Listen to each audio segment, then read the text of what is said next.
mollet de Peralada, a l'explotació del celler La Vinyeta, una explotació de vinyes on, per combatre la plaga principal que ens afecta el raïm, que es diu l'ovècia i que deixa els ous damunt dels grans de raïm i les larves es mengen els penjolls, utilitzem l'ús de feromones, de confusió sexual, però també, i des de fa alguns anys, hem posat caixes niu, refugis de ratpenats, que són un bon complement.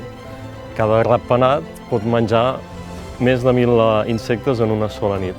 És millor que qualsevol pesticida i, a part de que ens controla la plaga, fomenta la biodiversitat a la nostra explotació.